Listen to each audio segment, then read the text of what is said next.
ഇനിയിപ്പോ എന്താ, പഴയ ബിസിനസ്സിലേക്ക് തന്നെ തിരിച്ചു പോകുന്നോ അതോ? ഒന്നും തീരുമാനിച്ചിട്ടില്ല സാർ. 5 കൊല്ലം എന്ന് പറയുമ്പോൾ കാര്യങ്ങളൊക്കെ മാറിക്കാണുകയില്ലേ? ഇനിയിപ്പോ നാട്ടുകാര് പണ്ടെന്നെ കണ്ടതുപോലെ തന്നെ ആയിരിക്കുമോ കാണുന്നത്, അതോ ഇനി? ഒന്നുമില്ലടോ, താൻ കുഴപ്പക്കാരനല്ല എന്ന് അവർക്കൊക്കെ അറിയാം. ചെന്ന് നോക്കിയാലേ പറയാൻ പറ്റൂ. ശരിയാകുന്നില്ലെന്ന് കണ്ടാൽ വേറെ എങ്ങോട്ടെങ്കിലും മാറണം. സ്ഥലം വിടാനൊന്നും പോകണ്ട. ഇനിയും ഉണ്ടല്ലോ 10-12 ദിവസം. ആലോചിക്കുമ്പോ ഇതിനിടയ്ക്ക് വേറൊരു വഴി കിട്ടും. എന്തോ.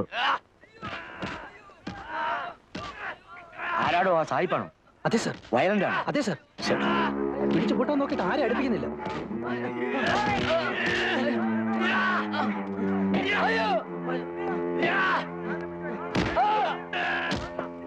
ഒതുക്കണം, നോക്കി നിൽക്കാതെ.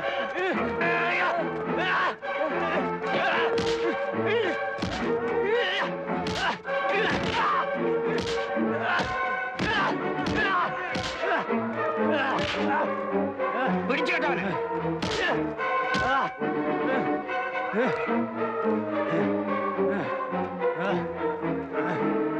ഒറ്റമുറി കൊണ്ടുവയ്ക്കേ. ഇയാളെ ഹോസ്പിറ്റലിൽ കൊണ്ടുപോ.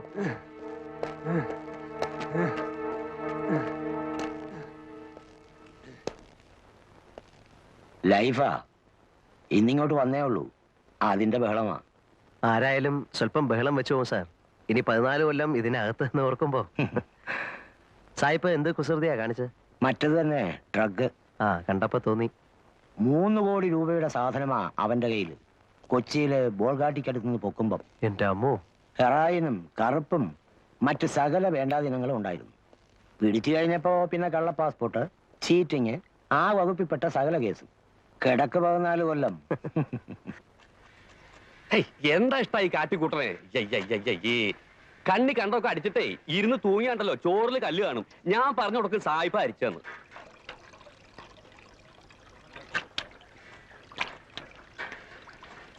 എന്താ? ഒന്നാമത് ഈ അഹിന്ദുക്കളെ ഈ പാചകമായിട്ട് ബന്ധപ്പെടുത്തു തന്നെ ഒരുതരം അസന്മാർഗിക പ്രവൃത്തിയാ. എന്ന് തുറന്നു വിട്ടു. ഇന്നലെ അതല്ലേ കഷ്ടം. അതിലിപ്പോ എന്താ ഇത്ര കഷ്ടം? 5 ദിവസം പിടിച്ച് കെട്ടിടുക. കുറെ നാളത്തെ അങ്ങ് ഇട്ടൂടെ. എന്തിനാ 5 ദിവസം ആക്കണേ? പിന്നെ എത്ര 5 ആഴ്ച ആക്കണം? 5 മാസാക്കിയ എന്താ മുഷിയോ? അല്ലെങ്കിൽ ഇപ്പൊ എന്തിനാ ഈ മാസക്കണക്ക്? 1 കൊല്ലത്തേക്ക് അങ്ങോട്ട് ഇട്ടൂടെ. പിന്നെയും കിടക്കല്ലേ 13 കൊല്ലം. എന്റെ ഗുരുവായൂരപ്പാ, ഈ അസുരന്മാരെ ഇടന്ന് എത്രയും വേഗം എന്നെ രക്ഷപ്പെടുത്തി തരണേ. അല്ലേ? അപ്പോ തിരുമേനിയുടെ കാര്യോ? അസുരനല്ലെങ്കിൽ പിന്നെ ആരാ? ദേവനാ? അത് ഇതുപോലെയാ. പിന്നല്ലാതെ ഇതും മോഷണം അതും മോഷണം. അങ്ങനെ പറഞ്ഞ എങ്ങനെ ശരിയാവണേ? എന്താ ശരിയായാലേ? മയക്കുപിടി മോഷിച്ചോണ്ട് പോണ പോലെയാണോ ഭഗവാന്റെ വിഗ്രഹം മോഷിച്ചോണ്ട് പോണത്? രണ്ടും ഒരുപോലെയാണോ പറയണേ? മയക്കുപിടിയും ഭഗവാനും. എന്റെ കൃഷ്ണ, കള്ളന്റെ കസ്റ്റഡിയിൽ ഇരിക്കുമ്പോ രണ്ടും ഒരുപോലെ അല്ലേ? അത് താൻ പറഞ്ഞ് ശരിയാന്ന് തോന്നണേ. Hello. What are you saying? ഏയ്, നത്തിങ്. പറഞ്ഞു കൊടുക്കട്ടാ. എന്നിട്ട് വേണം ഇനി അയാൾക്ക് എന്നോടൊരു ശത്രുതയാവാൻ. വേണ്ട ഇവിടെ ഇപ്പൊ തന്റെ ഒരു പരിഭാഷ. What is he? തിരുമേനി. He steals gods. What? Deities, idols of temples. Oh yeah, I know. Great man, great man. വേണ്ടാത്ത കാര്യങ്ങളൊക്കെ വല്ല വിദേശികൾക്ക് പറഞ്ഞു കൊടുത്തോളൂ. എന്നിട്ട് വേണം ഇവിടെ ഉള്ളവരുടെ കഞ്ഞിയിൽ പാറ്റ വീഴ്ത്താൻ.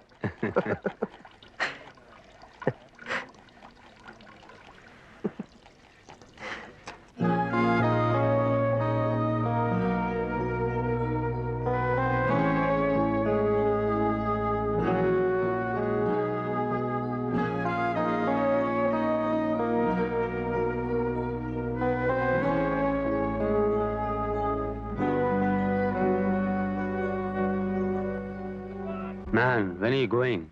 Only 2 more days. Lucky.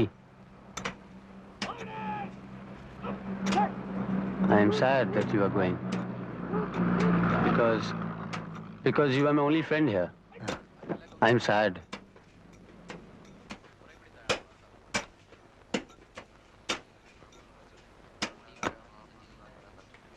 I want to go out.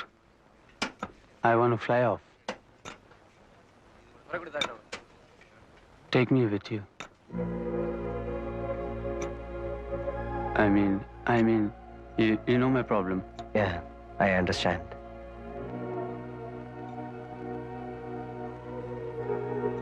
See, Fabian, I can save you. I will save you I have been here for the past 5 years.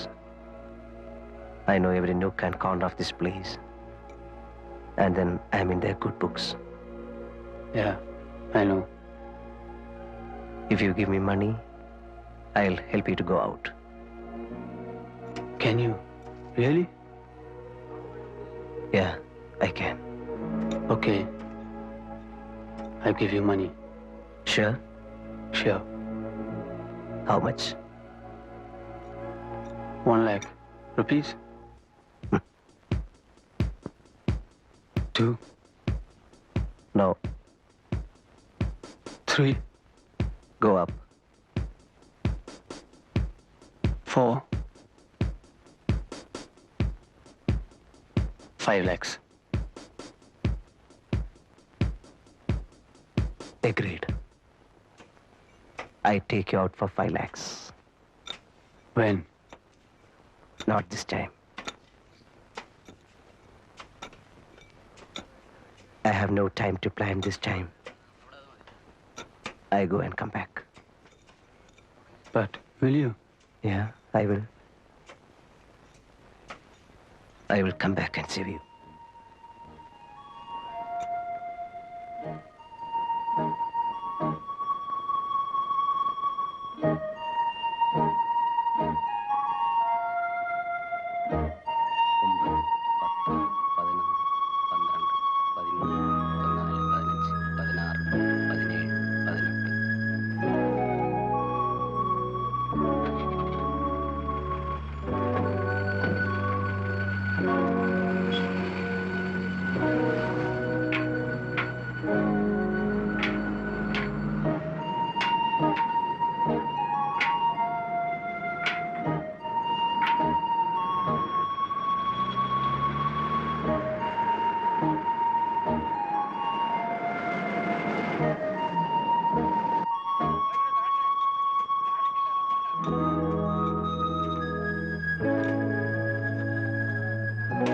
വെട്ടണടാ, നല്ല ഉശിരായിട്ട് വെട്ടണ്. എന്താണ് അവിടെ നോക്കിക്കുന്നത്? വൈകുന്നേരം ആകുമ്പോഴത്തേക്ക് 1 രൂപ 20 പൈസ അങ്ങോട്ട് വാങ്ങിക്കേണ്ടതാ. ആ എക്സ്ക്യൂസ് മീ, ആ അപ്പോ ഇവർക്ക് 1 രൂപ 20 പൈസയാണ് ഒരു ദിവസത്തെ വേതനം? എന്നൊന്നുമില്ല. അതായത് 1 രൂപ മൂലം മേപ്പോട്ടുണ്ട്.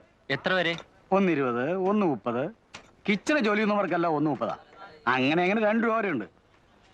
ആ മാനുഫാക്ചറിൽ പണിയുന്നവന്മാർക്ക് 2 രൂപ.